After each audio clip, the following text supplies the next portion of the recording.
हाय बेटा पार्टी। आज यहाँ दिखाई पड़ा होगा, लिखा है बोर्ड एग्जाम।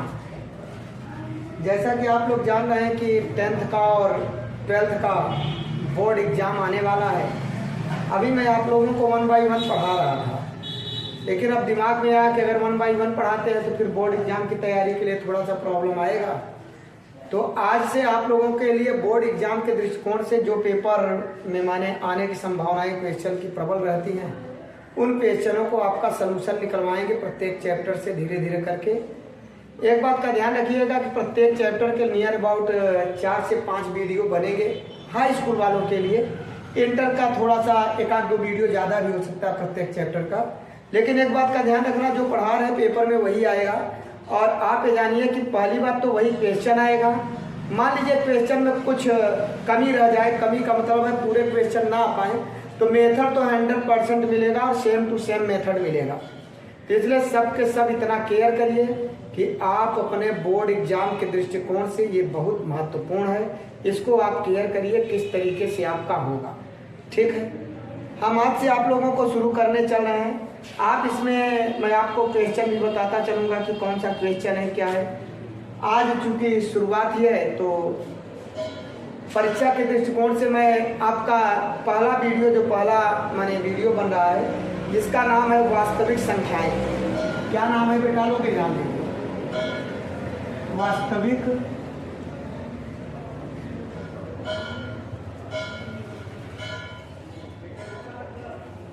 वास्तविक संख्याएं। इस चैप्टर के आपके 5 वीडियो बनाने वाले हैं। 4 वीडियो में भी अगर हो जाएगा तो आपको बता देंगे, लेकिन एक बात का मेरी बात को गौर कर लीजिए, क्वेश्चन यही आएगा, सेम टू सेम आएगा, हूबहू आएगा, वही आएगा जो इसमें लिखा रहेगा। मेथड 100% होगा। क्वेश्चन में 3 के स्थान पे 4 हो सकता है, वो भी 50% तो 60%, 70%। हम तो कह रहे हैं बहुत अधिक मात्रा में, 50% से कम तो बिल्कुल भी नहीं। ठीक है ना, वही क्वेश्चन आएगा, वही अंक आएगा, डिजिट भी वही रहेगा। 3 है तो 3 रहेगा, 4 है तो 4, I mean same to same question.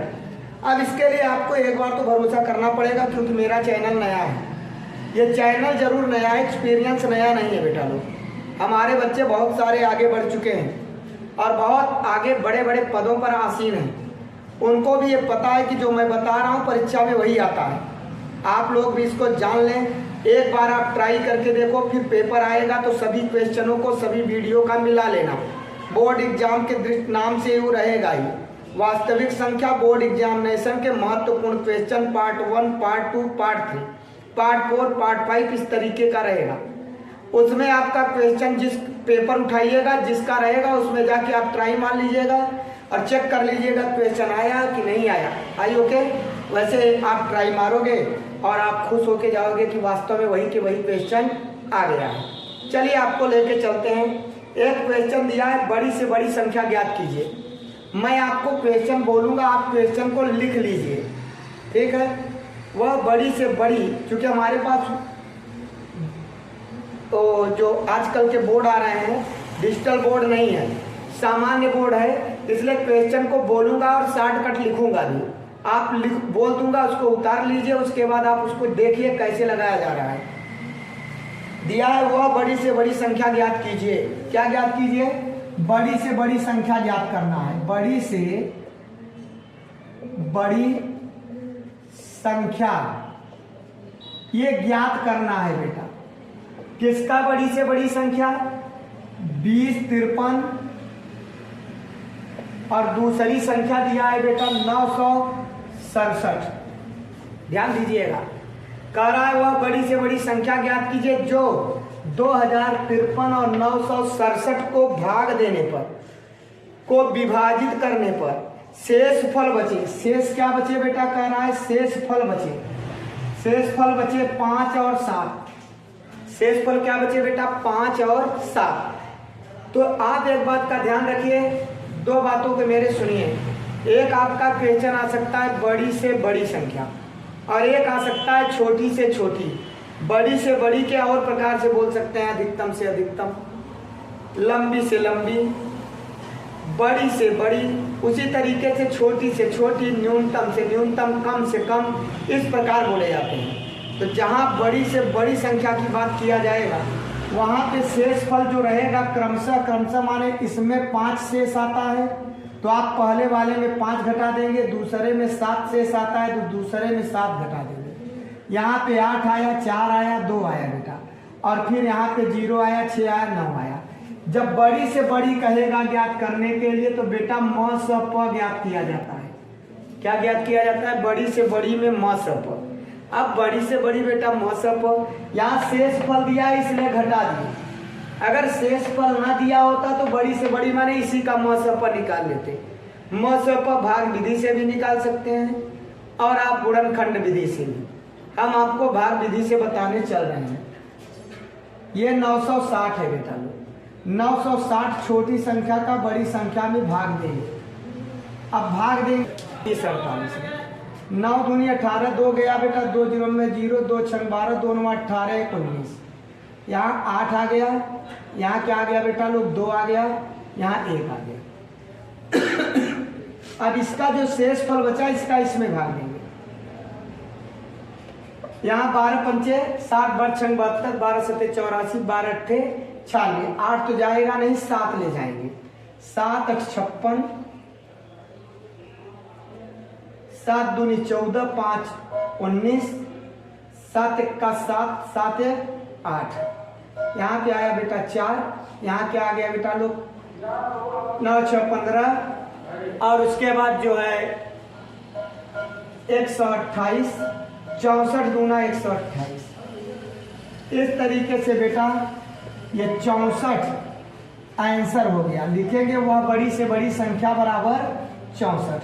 ये 64 ही है जो इनमें भाग देने पर भागफल आपका क्या बचेगा बेटा लोग? जब 20 53 अर्थात 2053 में देंगे तो शेष फल 5 बचेगा। 967 में देंगे 64 के बाद तो आपका 7 शेष फल बचेगा। इस टाइप का जब क्वेश्चन आए बड़ी से बड़ी, तो बड़ी से बड़ी माने म स प माने महत्तम समापवर्तक, अर्थात इंग्लिश में HCF, हाईएस्ट, ठीक है बेटा, कॉमन फैक्टर। आई ओके। चलिए ये क्वेश्चन आशा करते हैं आपको समझ में आया होगा। और ध्यान रखिएगा परीक्षा के दृष्टिकोण से महत्वपूर्ण बोर्ड एग्जाम की तैयारी करा रहे हैं, जो बोर्ड के पेपर में आने वाला है, sure and certain. I okay. हमारे वीडियो में 100% फंसेगा, ध्यान रखिएगा। आगे देखेंगे।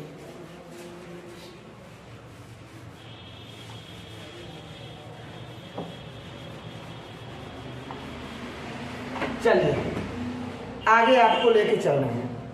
प्रश्न आपका 2 चीजें आ जाता है। एक प्रश्न कभी कभी आ जाता है आपका संख्या दिया है। संख्या क्या दिया है? मान लो संख्याएं वहां दिया रहेगा।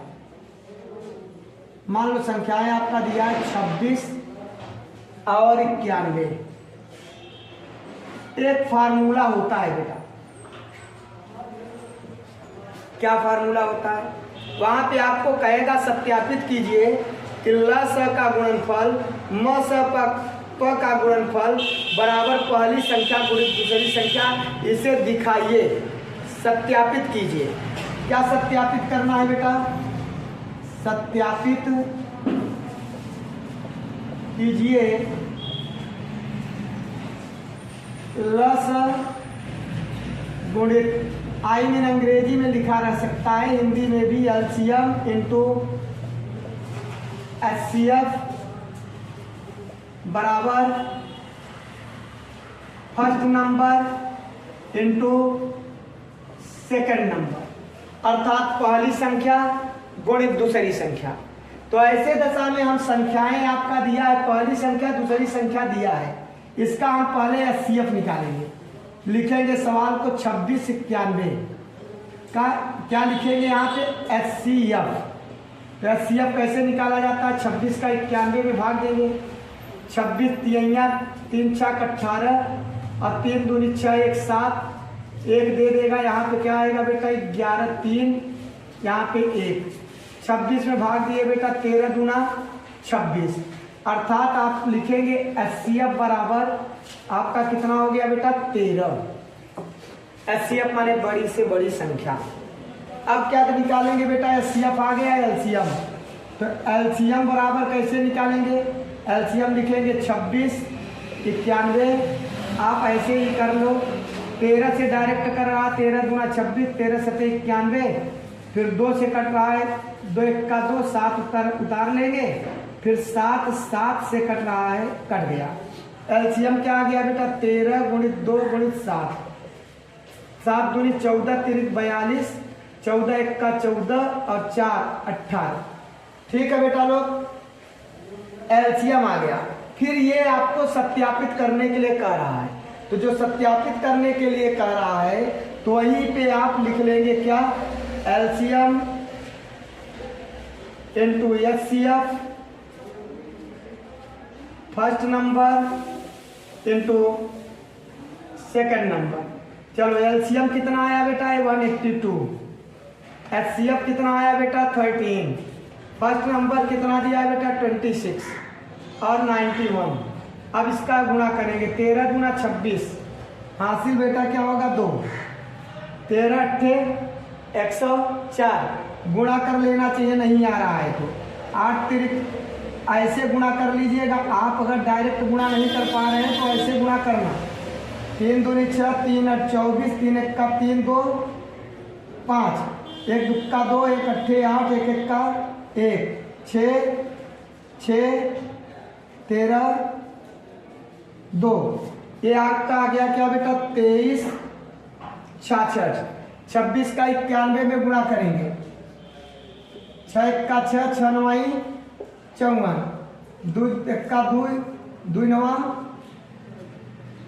18। यहाँ पे क्या आ जाएगा बेटा 6 6 8 5 13 23।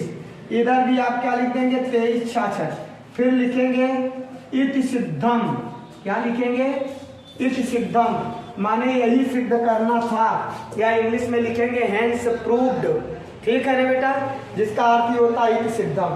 अर्थात यहाँ पे क्या कर रहा था, संख्याएं आपकी 2 दी रही, दिए माने दिया जाएगा, वहां पे पेपर में रहेगा और बोलेगा सत्यापित कीजिए कि पहली संख्या में दूसरी संख्या का गुणा करें। ऐसे भी दे सकता है 2 संख्याओं का गुणनफल बराबर ल से गुणित म से, या ये भी रहेगा 2 संख्याओं का गुणनफल बराबर एलसीएम इंटू एचसीएफ। तब ऐसी दशाओं में आपकी जो 2 संख्याएं उससे आप एचसीएफ भी निकालोगे, एलसीएम भी निकालोगे, फिर एलसीएम में एचसीएफ का गुणा कर दो, पहली संख्या में दूसरी संख्या का गुणा कर दो, दोनों बराबर हो जाएगा। ये आपका फार्मूला भी है, फार्मूला को भी याद रखिए, इस फार्मूला पर निश्चित ही सवाल आता है। समझ में आ रहा होगा। अब बेटा क्या करेंगे, नेक्स्ट क्वेश्चन की ओर आपको लेके चलते हैं। देखिए क्या कह रहा है, अगले क्वेश्चन की ओर आपको लेके चलना है। इस टाइप का जो भी क्वेश्चन आएगा आई होप आप कर लेंगे। देखिए बेटा कह रहा है कि एक सवाल दिया है कि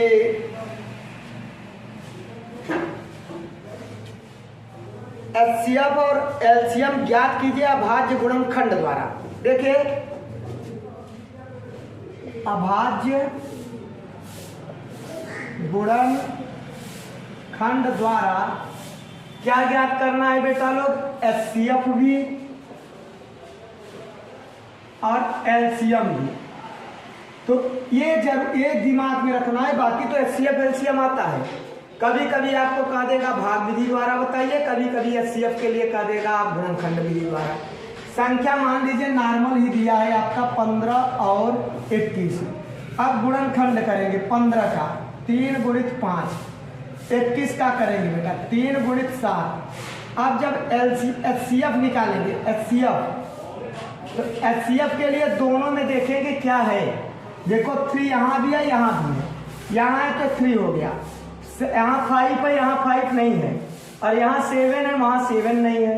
अर्थात अगर एक का खत्म हो गया तो दूसरे को चेक भी करने की जरूरत नहीं है।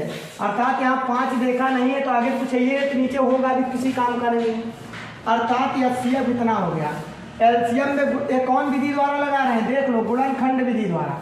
तो गुणनखंड विधि द्वारा अब एलसीएम निकालेंगे तो कैसे निकालेंगे बेटा लोग, इसके बारे में आप लोग केयर करेंगे। गुणनखंड विधि द्वारा तो आपका इतना हो गया। अब यहाँ पे आप क्या करेंगे, एलसीएम यहीं पे कर लो। एलसीएम देखो 2 प्रकार से होता है गुणनखंड, एक तो आप ऐसे भी कर सकते हो, इसका ऐसे कर लो, 3 से काटे, 3 पचे 15, 3 से 21, फिर 5 से कट रहा है, 5 1 7 उतार लिए, फिर यहाँ पे ऐसे हुआ। तो एलसीएम लिखेंगे, गुणनखंड विधि ये भी है, तो 3 गुणित 5 गुणित 7 पचे 35, 3 या 105। और एक यहीं पे एलसीएम कर लो। एलसीएम कैसे करेंगे, देखो 3 की ऐसे घात देना चाहिए, कितने घात हैं, 3 पर 1 घात है, 5 पर 1 घात है, 3 पर यहाँ भी 1 घात है, 7 पर 1 घात है। एचसीएफ में सबसे कम घात वाला जो दोनों में हो वो लिया जाता है। देखो 3 पर 1 घात यहाँ, यहाँ 1 उतार लिया। यहाँ एलसीएम में क्या होगा, 3 पर 1 घात यहाँ, 1 घात यहाँ, अर्थात सबसे ज्यादा एक ही घात है तो 3 उतार लिया। फिर 5 पर 1 घात यहाँ नहीं है तो भी उतारो, 7 पर 1 घात यहाँ वहाँ नहीं है तो भी उतारो, तब यहाँ पे क्या हो जाएगा 103। अर्थात गुणनखंड विधि द्वारा ये आपका एक मेथड एलसीएम का ऐसा है और एक मेथड ऐसा है। और एचसीएफ का तो यही है तरीका कि दोनों का गुणनखंड कर लो, दोनों में जो कॉमन हो, कॉमन मतलब समझते हो ना, चूंकि इसका नाम है एचसीएफ। एचसीएफ माने हाईएस्ट कॉमन फैक्टर, आई में जो दोनों गुणनखंड में कॉमन है वो भी हाईएस्ट में सबसे अधिकतम, तो सबसे अधिकतम 3 ही एक ऐसा है जो कॉमन है, इसलिए ऐसा हो गया। आई होप आपके गुणनखंड जब भाग विधि कहे वो गुणनखंड विधि द्वारा कहेगा तो गुणनखंड विधि द्वारा आप इस तरीके से निकाल लेंगे, हो जाएगा ना बेटा लोग। आई होप समझ में आ रहा होगा। चलिए आगे चलते हैं आपके लिए, क्योंकि आपका बोर्ड एग्जाम है। अब बोर्ड एग्जाम में हमें किसी भी सूरत में अच्छे नंबर प्राप्त करना होता है। बच्चों को आता है, मेथड नहीं समझ में आता कैसे लगा दूं, कह रहा है एचसीएफ गुणनखंड विधि द्वारा, वो भाग विधि लगा दी। भाग विधि अभी तक लगाए थे, जो पहला सवाल एचसीएफ निकाले थे ना वो भाग विधि ही था, समझ में आया ना, वो भाग विधि द्वारा मैंने एचसीएफ निकाला था। एचसीएफ का मतलब है मसप, आगे महत्तम समापवर्तक, ठीक है ना बेटा। आगे चलिए, आप क्या करेंगे, जैसे एक सवाल आपका एक क्वेश्चन इस प्रकार का है, कह रहा जांच कीजिए क्या किसी प्राकृतिक संख्या, प्रश्न सुनिए, जांच कीजिए क्या किसी प्राकृतिक संख्या n के लिए 6 पर n कह रहा है कि जांच करो 6 पर n में n के लिए, वो भी जांच करो किसमें, प्राकृतिक संख्या। क्या बेटा, प्राकृतिक संख्या। प्राकृतिक संख्या किसे कहते हैं, 1 से शुरू होता है, 1 2 3 4 5 डॉट डॉट इनफाइनाइट तक। कह रहा है जांच कीजिए क्या कोई प्राकृतिक संख्या ऐसा है जो n पर, अगर मैं 6 पर n जो दिया, ये 6 पर n के स्थान पर रखूं तो n के लिए इकाई का मान 0 हो जाए, ये प्रश्न। अब हम थोड़ा चेक करके देखते हैं। n बराबर यही होता है, लिखेंगे n बराबर 1 2 3 4 डॉट डॉट, फिर लिखेंगे 6 पर n, 6 पर 1 रख दो तो क्या आ जाएगा 6, 6 पर अब 2 रख दो तो 6 छाक 36, 6 पर 3 रख दो तो 6 गुणित 6 बराबर 216, फिर 6 पर 4 रख दो तो 6 गुणित 6 गुणित 6 गुणित 6 गुणित 1296, ठीक है, 6 36 6 1 6 3 9 6 दूनी 1296। अब हम देख रहे हैं, लिखेंगे कि कोई भी प्राकृतिक संख्या n के लिए रखने पर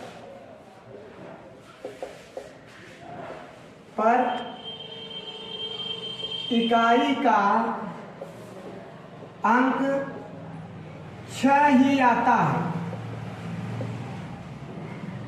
अर्थात यहीं लिखेंगे, अर्थात इकाई का अंक 0 नहीं होगा। आंसर में लिखेंगे कि नहीं, क्या लिखेंगे, नहीं, ये आंसर हो जाएगा। वैसे आप 0 नहीं होगा, यही आंसर होगा। तो कभी भी इकाई का अंक 6 पर चाहे जितनी बार गुणा करो, कभी भी इकाई का अंक 6 के अलावा कोई नहीं आएगा। शून्य तो बड़ी दूर की बात है। 6 का 6, 6 दूनी बार, 6 छक्का 36, 2 बार करेंगे। 6 छक्का 36, छक्का 216, 6 छक्का 36, छक्का 216, छक्का 1296। 1296 में भी जब 6 का गुणा करेंगे फिर आ जाएगा 6 छक्का 36। अर्थात ऐसा होने वाला नहीं है। हमारी बात समझ पा रहे हो ना बेटा कि 6 के पावर n पर n का कोई भी प्राकृतिक संख्या रखेंगे तो 6 के अतिरिक्त कोई भी मान नहीं होगा, अर्थात इकाई का अंक शून्य नहीं होगा। यही कह रहा है। क्या इकाई का अंक शून्य होगा तो लिखेंगे नहीं, लेकिन हल करके दिखाने के बाद ऐसे ही नहीं कर देंगे डायरेक्ट, क्योंकि वहां हल करना पड़ेगा तो आपको हल इस तरीके से करना है। आई होप आपकी ये भी बात समझ में आया होगा। आप मात्र 5 घंटे का वीडियो देखिए, वास्तविक संख्या का एक एक जो बोर्ड में आएगा वही आएगा, क्वेश्चन ना बदलेगा।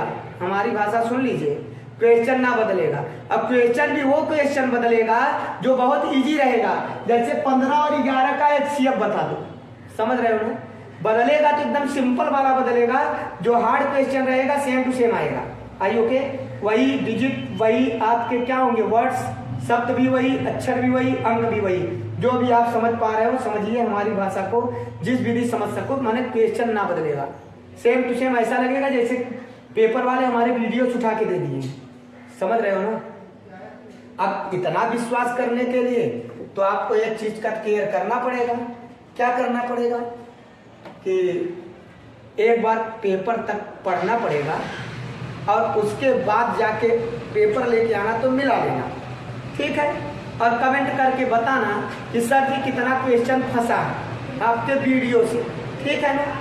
और एक बात है कि आप खुद जाएंगे और मस्ती से करके आएंगे। क्या आप एक चैप्टर के लिए 5 घंटा नहीं पढ़ सकते?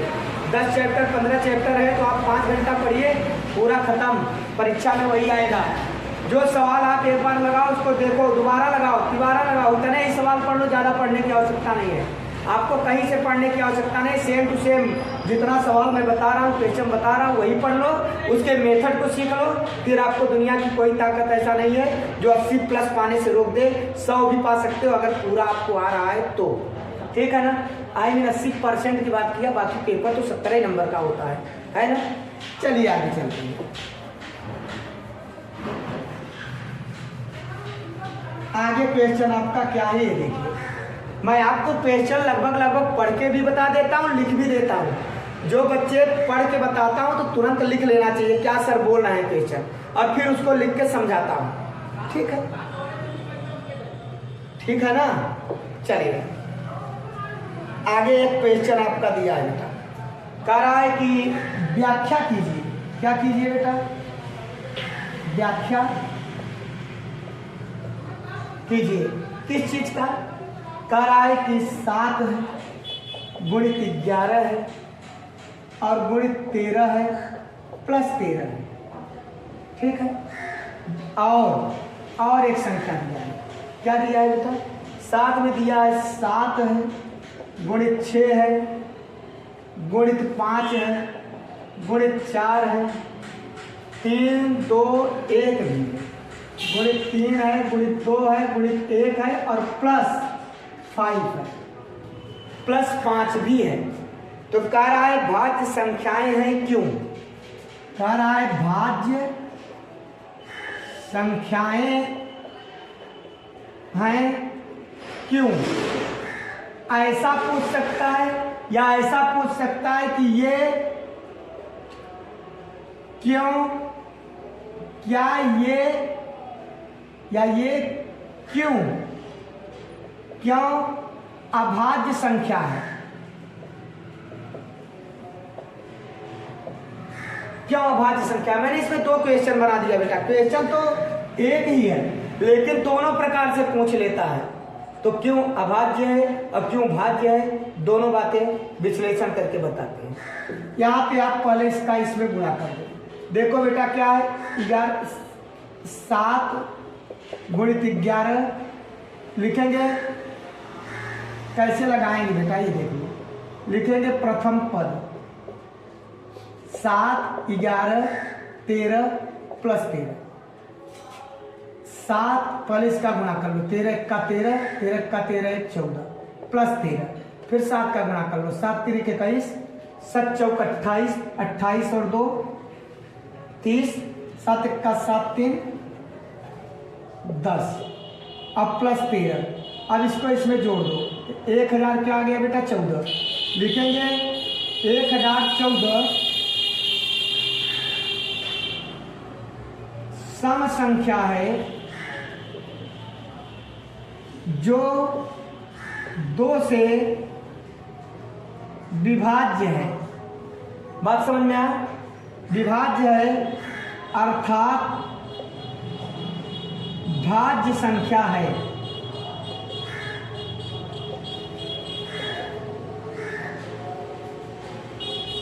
और दूसरे तरीके से क्या लिख सकते हैं, यह 2 से सम संख्या है, 2 से भाज्य है, अर्थात ये क्या है, भाज्य संख्या, विभाज्य है इसलिए भाज्य संख्या है। जबकि अभाज्य संख्या वह संख्या होता है जो केवल एक और अपने आप से कटे। अभाज्य संख्या किसे कहते हैं बेटा, ये अभाज्य संख्या आई मीन प्राइम नंबर, अंग्रेजी में बोला जाता है NUMBER, प्राइम नंबर।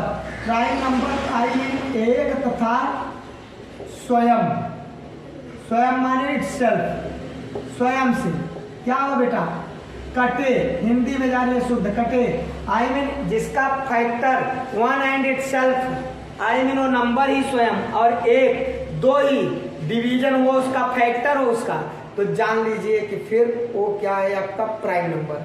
और यहाँ पे एक के अतिरिक्त और उस संख्या के अतिरिक्त 2 से कट रहा है। आगे देखें द्वितीय पद 7 6 5 4 3 2 1 धन 5। चलो गुणा करते हैं, दुख का 2 3 6 24 5 120, और ये क्या हो जाएगा 7 5 7 42, ये 42, और ये करने का गुणा करेंगे बेटा 2 3 6 24 5 120। अभी 120 का गुणा करना बाकी है, गुणा का निशान है बेटा पार्टी, ध्यान दें। अब प्लस 5, अब हम 12 दूना 24 की 4 हासिल 1 कि 2 12 दूना 24 4 2, 12 चौका 48 में 2 जोड़ देंगे तो क्या आएगा बेटा 50, और यहाँ 5 जोड़ेंगे तो क्या हो गया 509। ये कितना हो गया बेटा लोग, गुणा करने के बाद इसका क्या आ गया बेटा लोग 509, ठीक है। अब आप आगे देखेंगे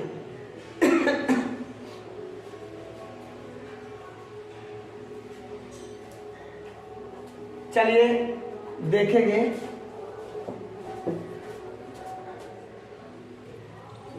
देख बेटा यहाँ पे क्या किया, इस 0 को नहीं बढ़ाया इसलिए थोड़ा सा मिस्टेक हो रहा है। 0 12 का गुणा किया, 0 नहीं बढ़ाया तो क्या हो जाएगा 50 45। लिखेंगे ये संख्या 5 से विभाज्य है,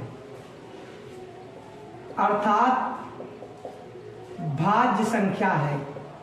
भाज्य अर्थात कैसी संख्या है बेटा, भाज्य संख्या है।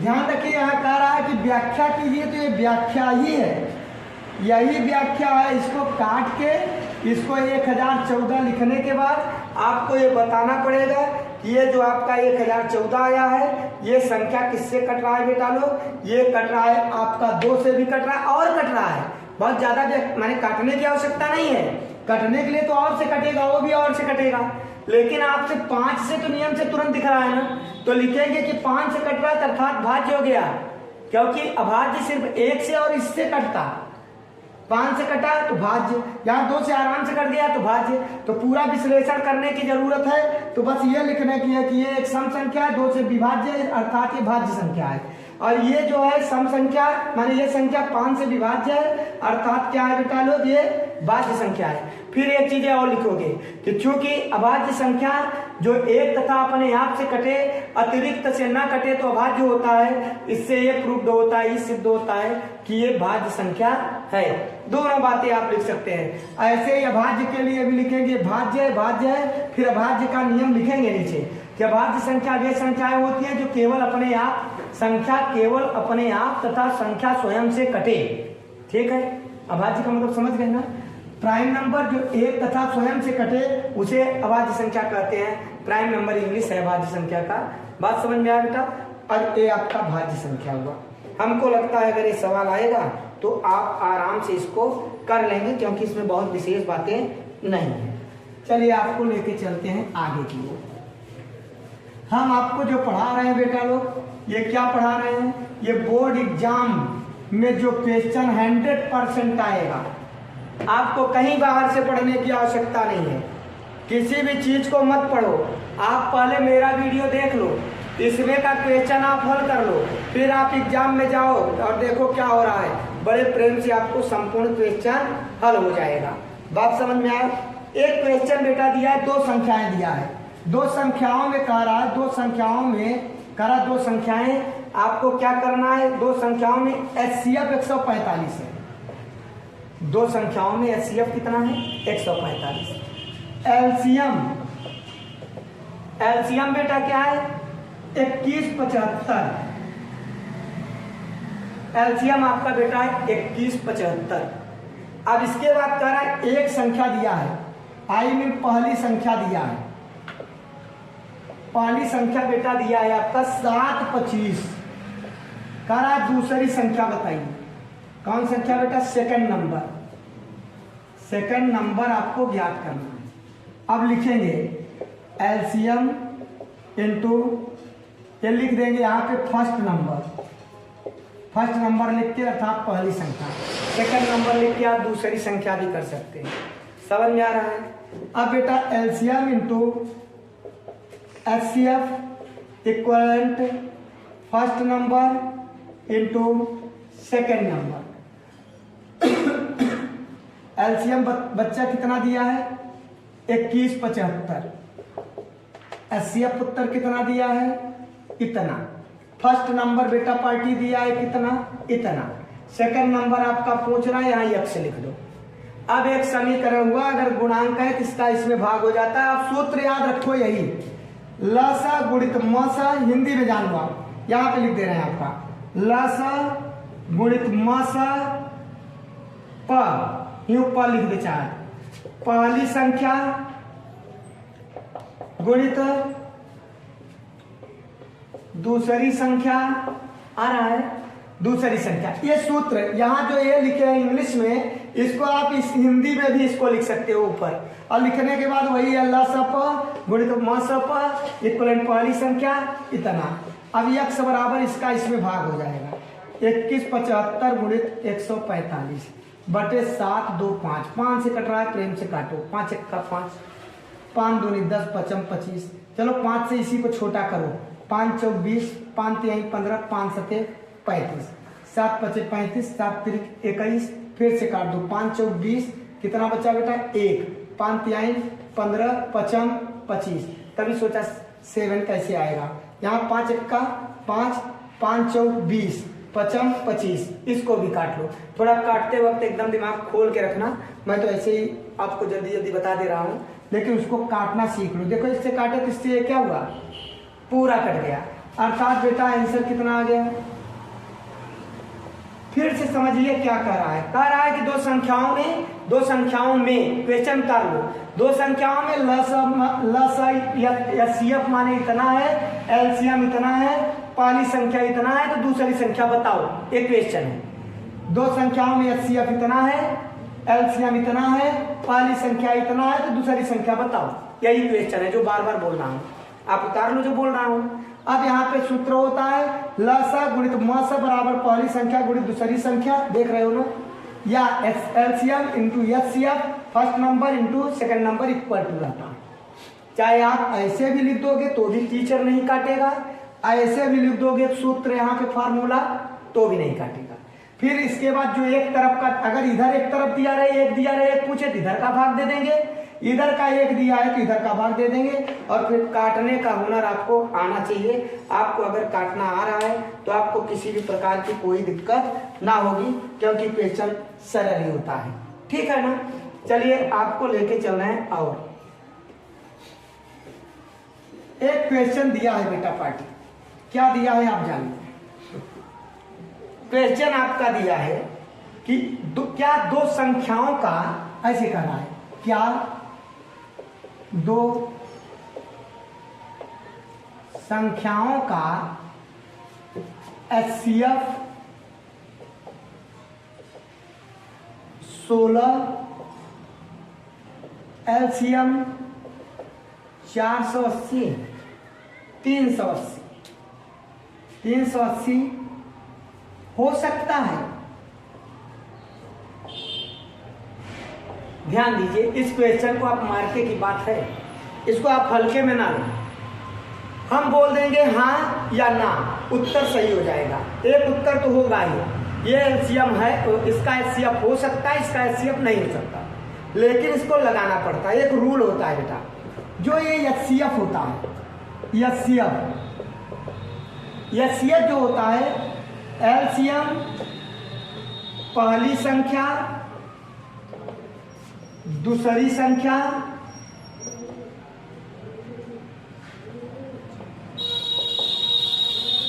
सबको पूर्णतः काट सकता है। पूर्णतः काटेगा, अगर नहीं कट रहा है तो HCF नहीं है, और कट रहा है तो HCF है। ये अभी और आगे जाओगे तो इसका और कुछ है, लेकिन आपके कोर्स में इतना पर्याप्त है ना। HCF माने मस, HCF माने मस पर लस को, और पहली संख्या दूसरी संख्या सबको काटेगा पूर्णतः। आई मीन पूर्णतः का मतलब शेषफल 0 बचेगा।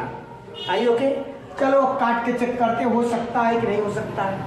16 का भाग देंगे 380 में, 16 दूना 32 हो जाएगा बेटा। बड़े ब्रेन से यहाँ पे हम 60 निकालेंगे, और 16 अब देख रहे हो 16 3 48, 16 चौका 64 हो जाएगा। 16 3 48 आ गया, यहाँ पे 12 आ गया।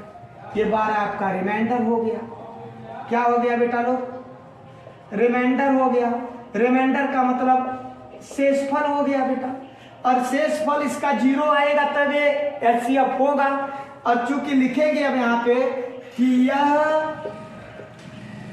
HCF नहीं है,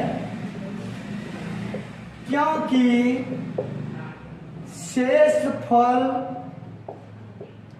शून्य के स्थान पर शेषफल शून्य होना चाहिए, शून्य होना चाहिए, जबकि शेषफल 12 आया है।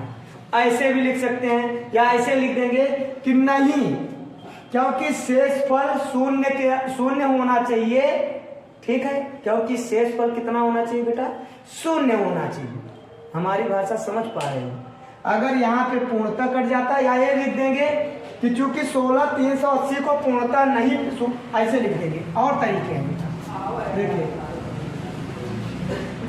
लिखेंगे चूंकि 16 380 को पूर्णतः 380 ऐसे लिख दो, 380 16 से पूर्णतः विभाज्य नहीं है, विभाज्य नहीं है, इसलिए यह माने 16 380 का HCF नहीं है।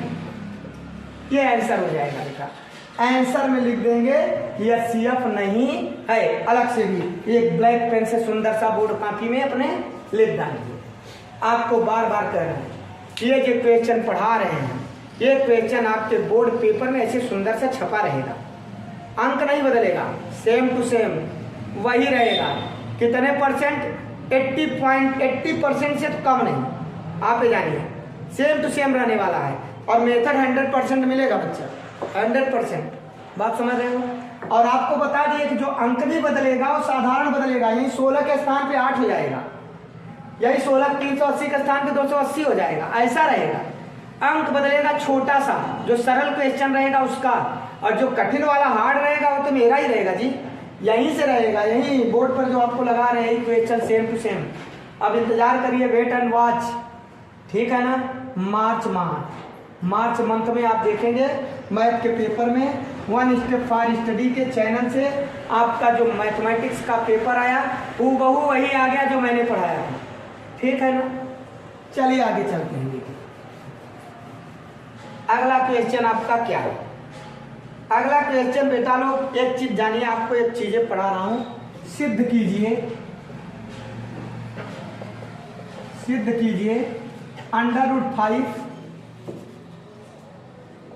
एक अभाज्य संख्या है।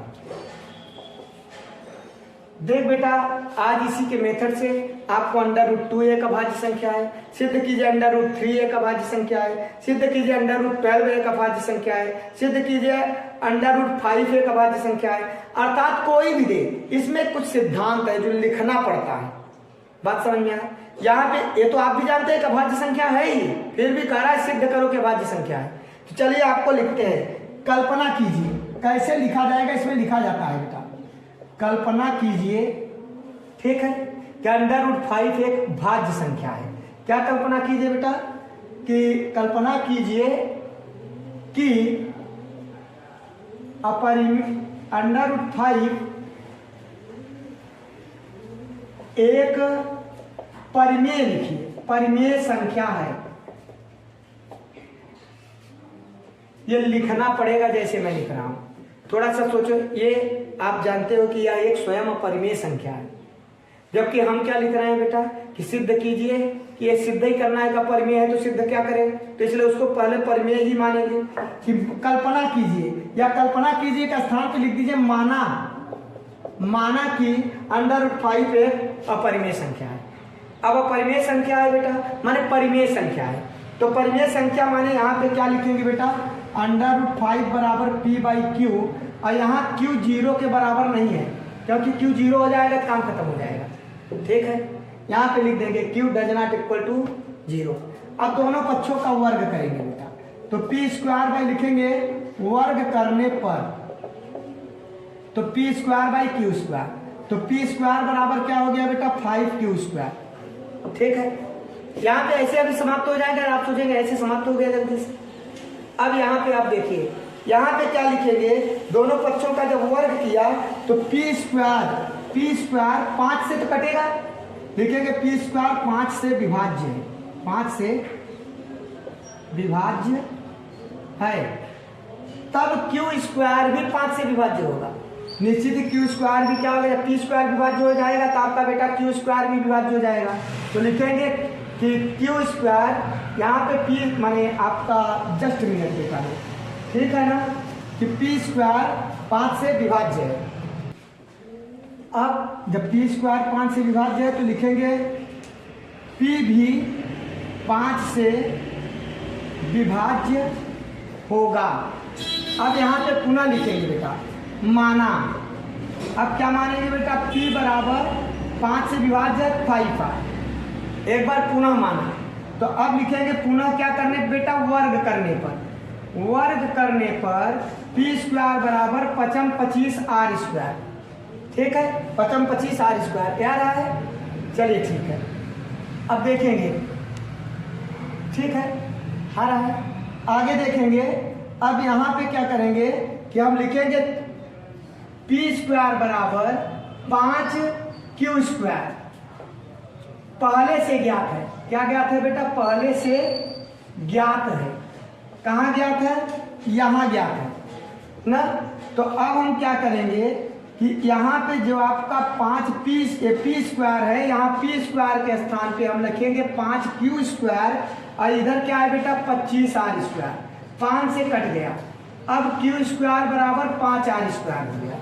फिर क्या लिखेंगे बेटा कि q² 5 से विभाज्य है, पुनः वही बात, तब q भी 5 से विभाज्य होगा। अब लिखेंगे हमने देखा कि p तथा q दोनों 5 से विभाज्य है, दोनों 5 से क्या है बेटा, विभाज्य है, जो कि विरोधाभास है। क्या है?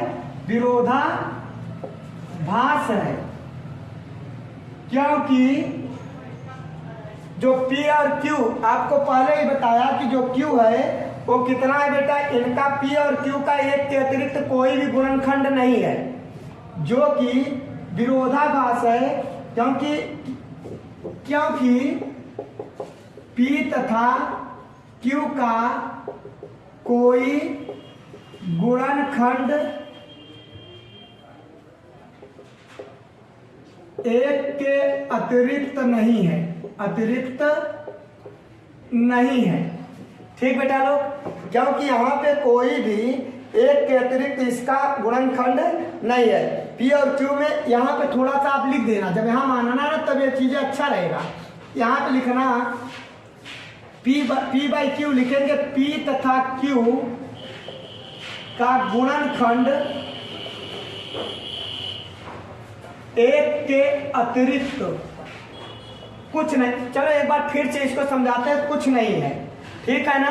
तब यहाँ विरोधाभास लिखेंगे। मैं एक बार मोटा मोटा आपको फिर से पढ़ाता हूँ, क्योंकि ऐसा है, सिद्धांत है, सैद्धांतिक है, और सैद्धांतिक वाले बच्चे इसको लगाते हो समझ नहीं पाते हम क्या लगा रहे हैं। अभी मैं आपको फिर से दिखा रहा हूँ कैसे करेंगे। देखिए क्वेश्चन आपका यहाँ पे आप 3 मान लेते हैं। क्या मान लेते हैं बेटा? 3। √5 को √3 मान लीजिए।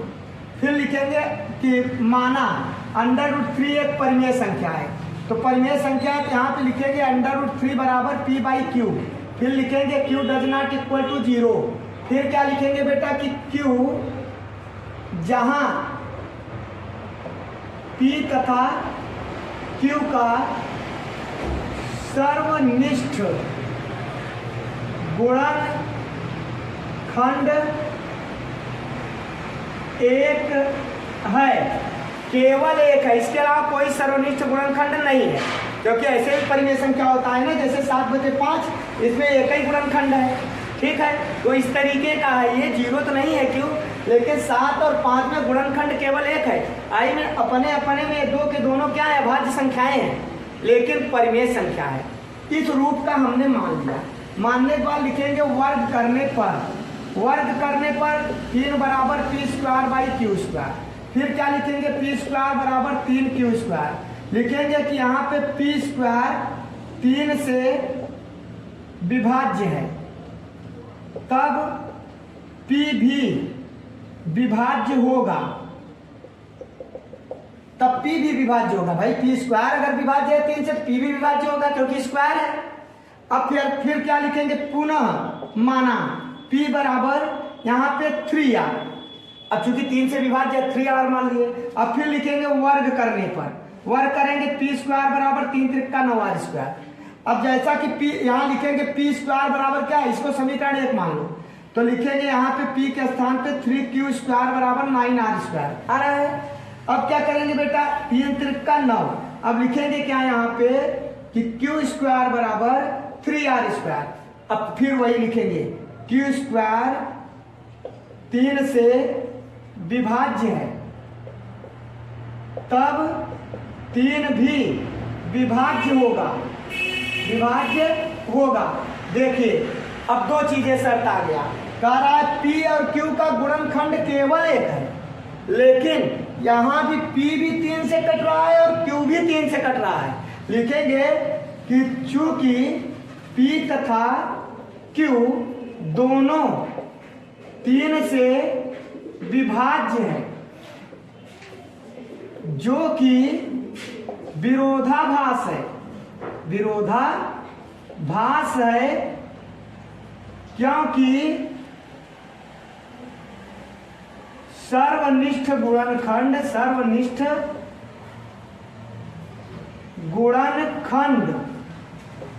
केवल एक